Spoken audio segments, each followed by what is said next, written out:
Questions and questions will not be repeated. After you hear a question, read the 4 possible answers in your test book and choose the best answer.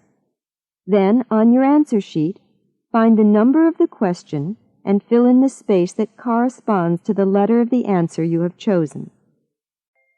Now we will begin Part A with the first conversation. Number 1. What would you say to a few days off? Super. What does the woman mean?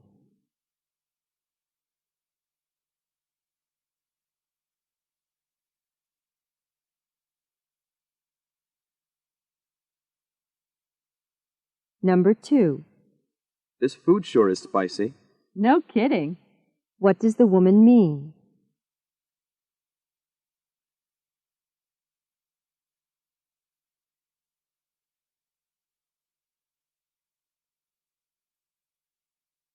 Number 3.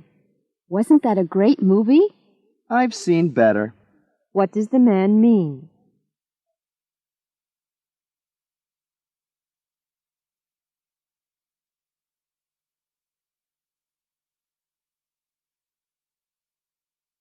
Number 4.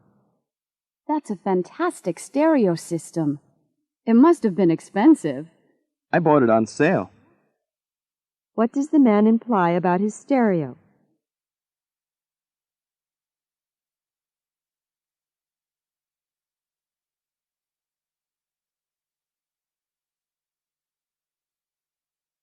Number 5. You look different. Did you change your hair? Yes, I had it cut last week. What does the woman mean?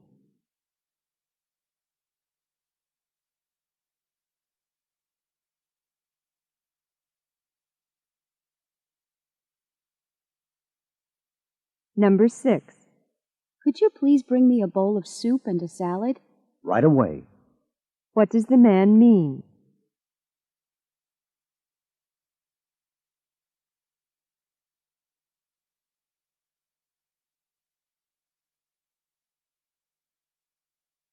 Number 7. Have you come up with a guest speaker for the banquet? Not so far, but I'm working on it. What does the woman mean?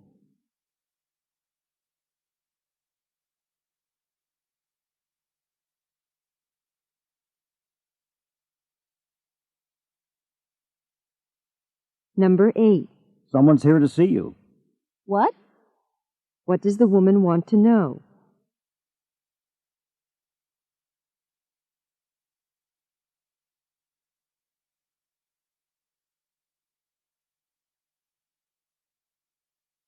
Number 9. Can you tell me how to use this pay telephone? The instructions are written on the poster right next to it. What will the man probably do next?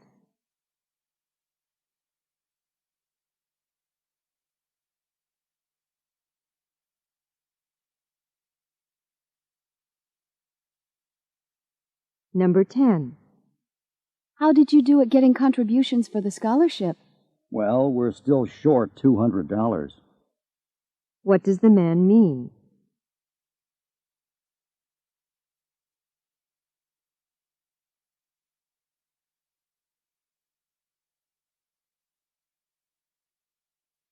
Number 11. Are you going to be able to come with us to the game? I'm afraid not. I have to work late. What does the man mean?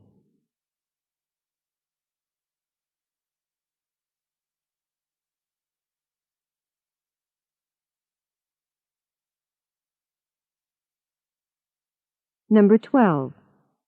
Sam, are you the one who picked up the picnic table for us? No, I got Tony to do it. What does Sam say about the table?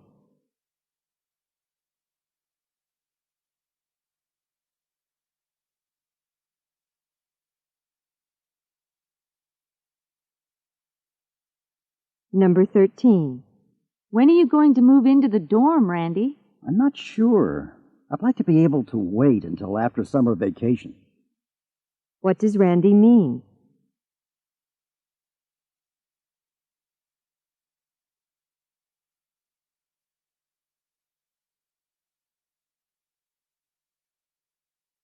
Number 14. Thanks for fixing that broken chair. The glue isn't dry yet. The legs are still unstable. What does the man say about the chair?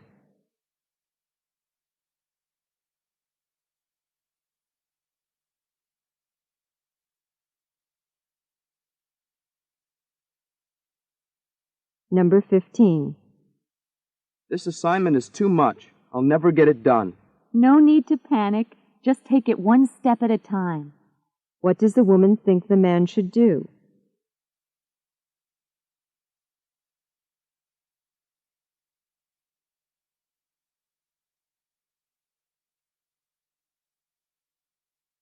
Number 16. Would you rather stay home tonight? Oh, let's go ahead and go out. I'll get my second wind. What does the woman want to do?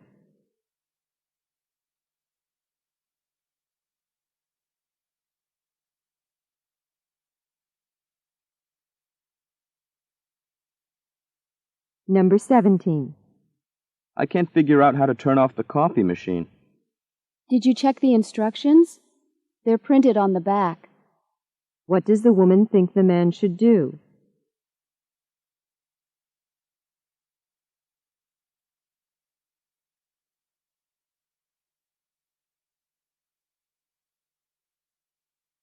Number 18. I just heard that starting tomorrow, students will no longer be allowed to use the gym for free. If I were you, I'd speak to the athletic department about that. That kind of policy doesn't really seem fair. What does the man suggest the woman do?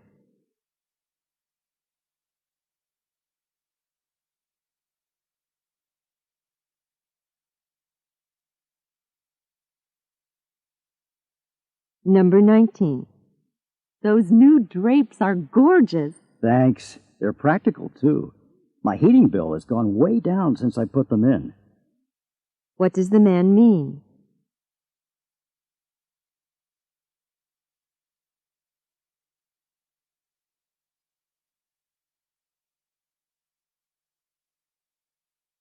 Number 20.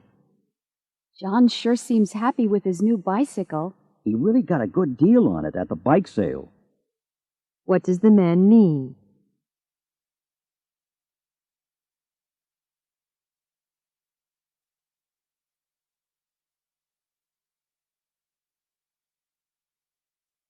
Number 21.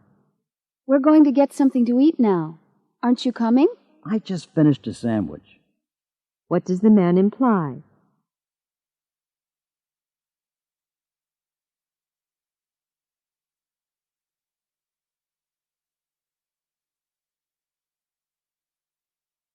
Number 22.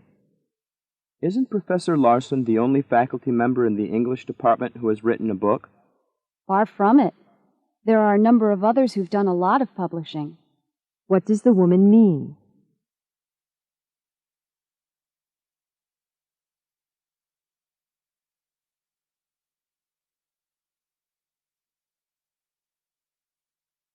Number 23. We really ought to find a place to store all of these books. Maybe we should get some bookcases. What problem do the speakers have?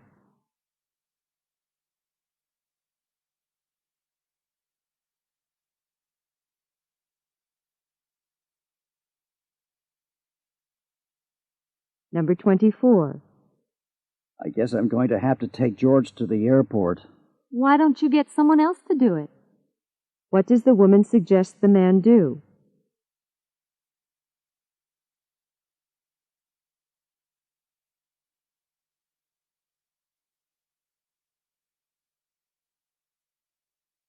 Number 25.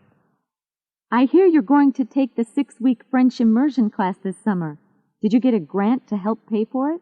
Are you kidding? I have to pay for all of my own tuition, not to mention my room and board. What does the man say about the immersion class?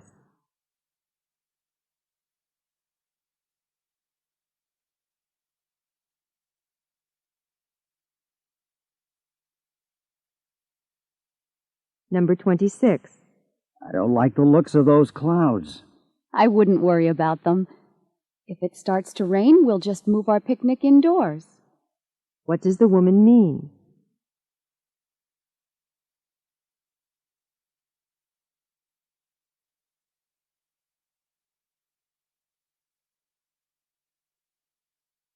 Number 27.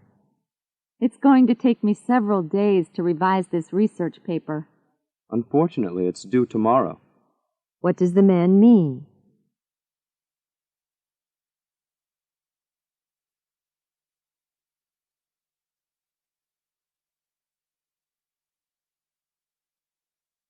Number 28. Listen to this. The Student Association is going to nominate you for class president. Oh, no. Are you kidding? What does the man mean?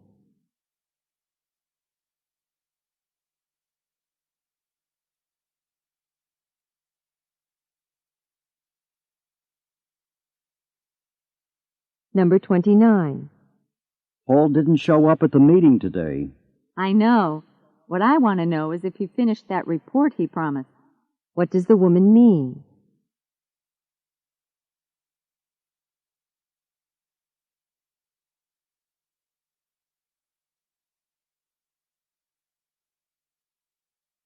Number 30.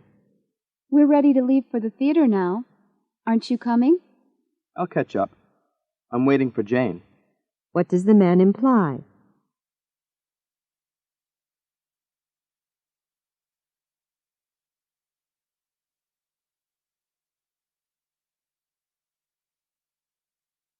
This is the end of Part A. Go on to Part B.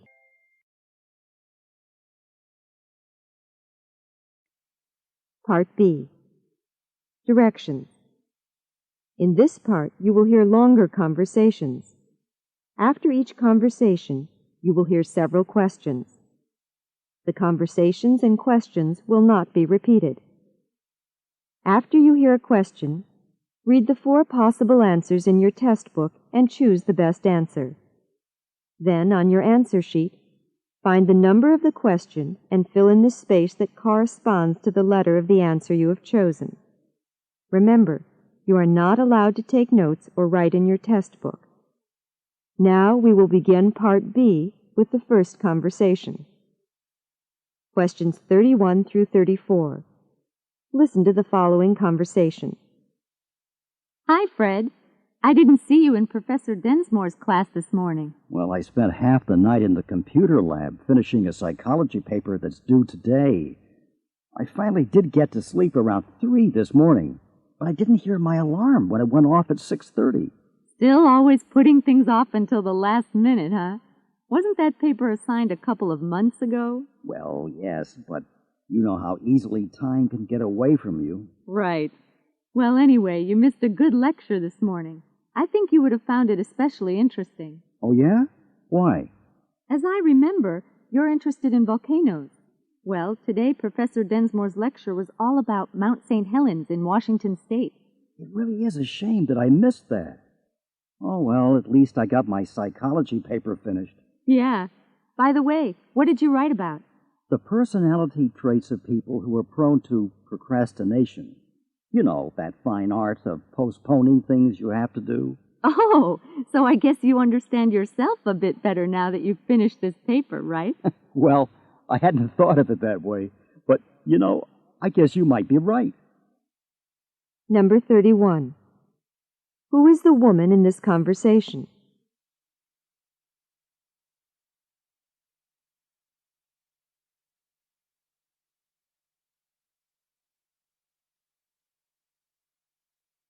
Number 32. Why didn't Fred go to his morning class?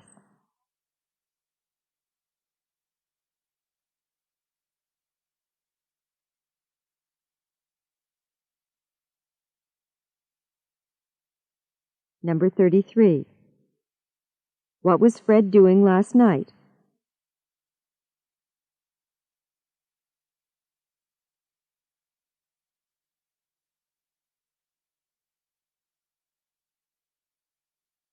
Number 34. What does the woman probably think about Fred?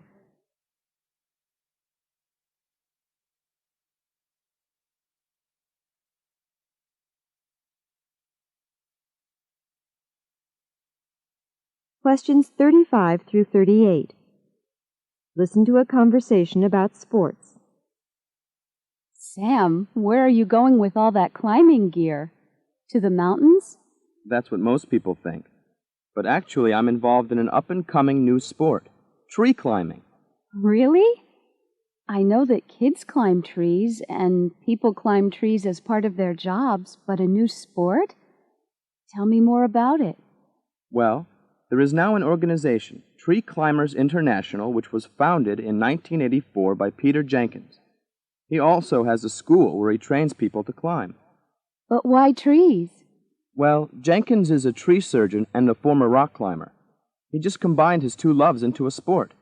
He says tree climbing is safer than mountain climbing and, well, a lot more convenient. So what do you use for equipment? Ropes to hoist yourself into the tree and a tree surgeon's saddle to sit in when you're in the treetop. And how do you get into the tree? I suppose that you choose really tall trees, don't you? A 75-foot tree is a good climb, and to do that you also have to be able to use a throw ball. A throw ball is a weight used to initially loop the rope over the branches. So what kind of trees are you climbing now? Well, trees are classified by difficulty from 1 to 6. I'm on class 4 trees, but if a tree leans or if you climb in the rain, the difficulty for that tree can go up. I see here in your brochure that Jenkins himself climbed the 5th largest tree in the world, a 357-foot California redwood, and then spent the night in a hammock suspended in the top boughs. Now that sounds like fun. Number 35. What is the main topic of the conversation?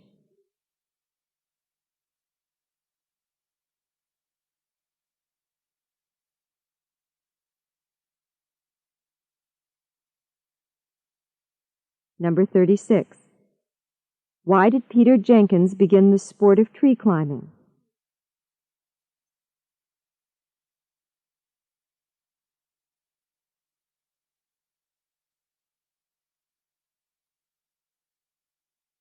Number 37. Why did the woman think Sam was going mountain climbing?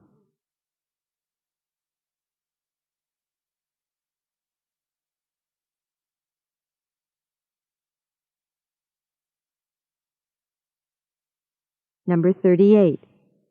What impressed the woman most about Peter Jenkins' latest climb?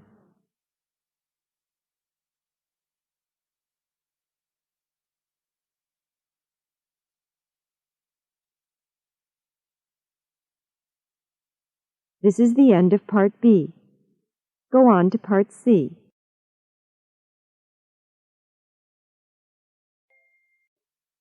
Part C. Directions. In this part of the test, you will hear several talks.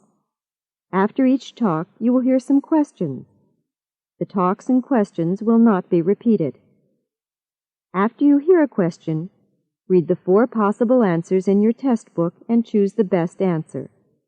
Then, on your answer sheet, find the number of the question and fill in the space that corresponds to the letter of the answer you have chosen. Now we will begin Part C with the first talk. Questions 39 through 42. Listen to a social studies teacher tell her class about what they will be doing in the coming year. Welcome to Introductory Social Studies 101. My name is Professor Barrett. Let me tell you a little about myself, and then we'll go over the course syllabus together. After that, I'd like you each to introduce yourselves and talk a bit about what you hope to get out of this class.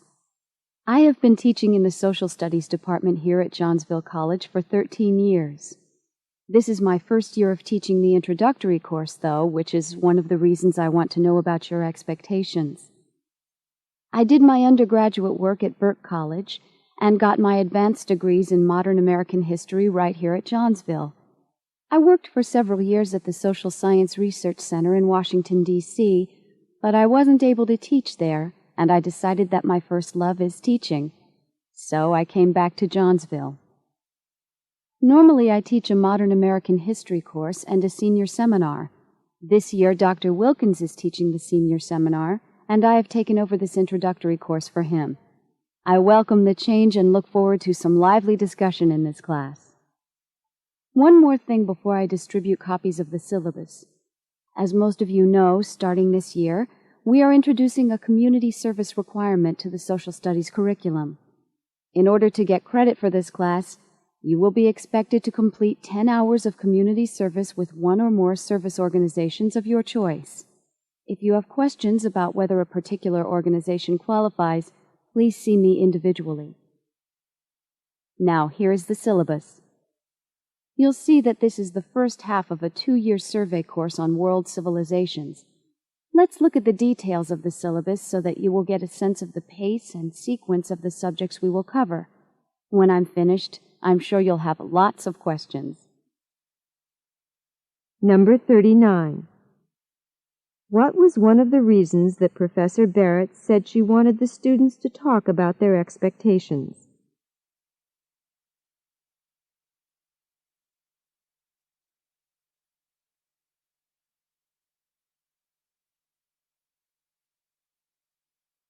Number 40. Why did Professor Barrett decide to leave the Social Science Research Center and return to Johnsville?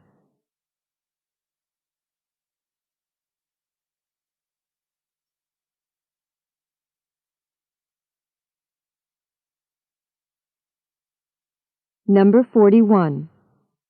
What will Dr. Wilkins be doing for the coming year?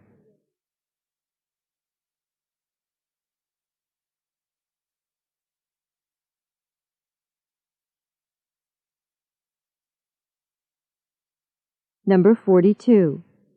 What new requirement has been added to the social studies curriculum?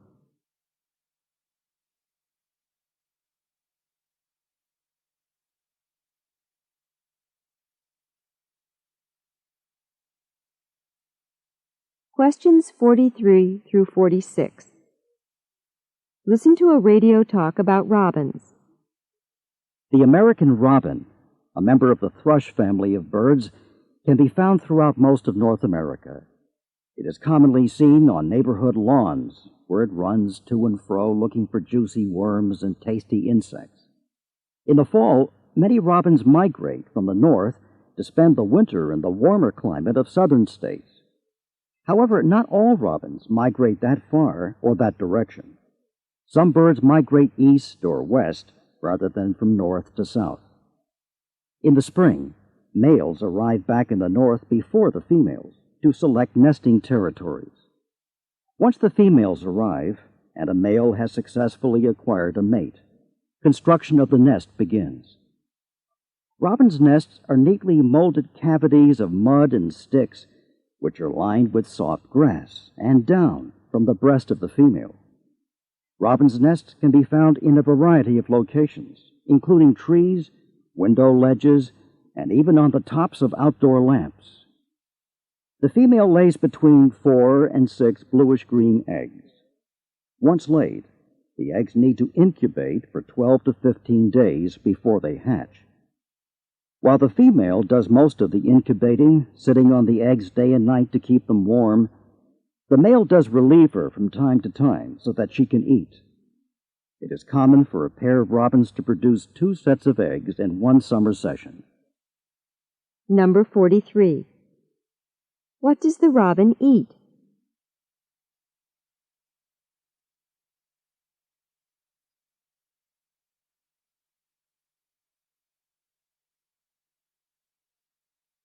Number 44. Why do many robins fly south in the winter?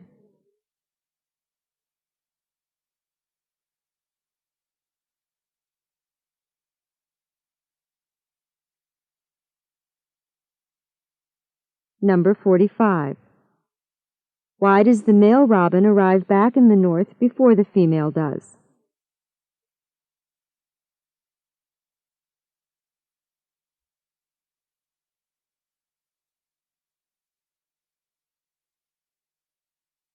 Number 46. Why does the male robin relieve the female during incubation?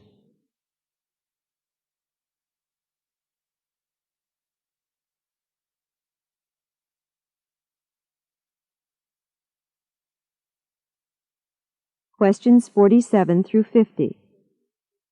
Listen to a talk given to a group of new international students. Hi, welcome to State College. My name is Suzanne Irish, and I'm a senior here at the college, studying business and administration. I'm originally from New York, but I've grown to love Vermont very much, so I consider it my home, and I hope that you will too. I work for the International Student Advisor, Mrs. Stoke, whom you have just had the pleasure of meeting. If you have a problem and need assistance, you can always call or find me. I'm in Mrs. Stoke's office from about 3 to 6 p.m., or you can call me at home. My home number is listed in the folder I've just passed out. Let's look together at that folder now. In the left side pocket, you will find information about the college, including important schedules and phone numbers. Please note the hours that the cafeteria is open for breakfast, lunch, and dinner. Also, notice that the bookstore opens at 8:30 a.m. and that it closes at 4:30 p.m. sharp. A piece of advice: the hours never change, so don't plan on going to the bookstore after 4:30.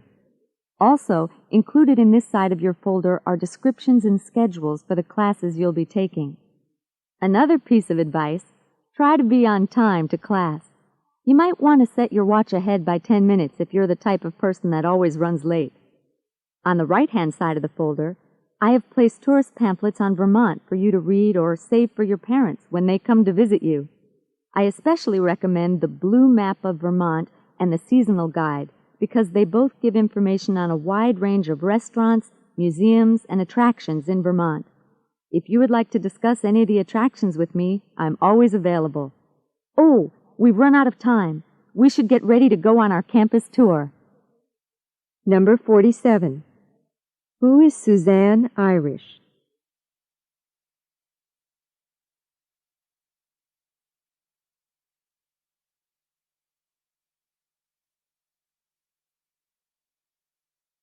Number 48. What is the purpose of Suzanne's talk?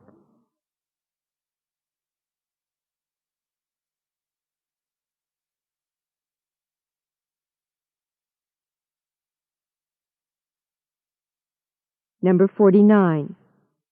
What two pieces of advice does Suzanne give the students?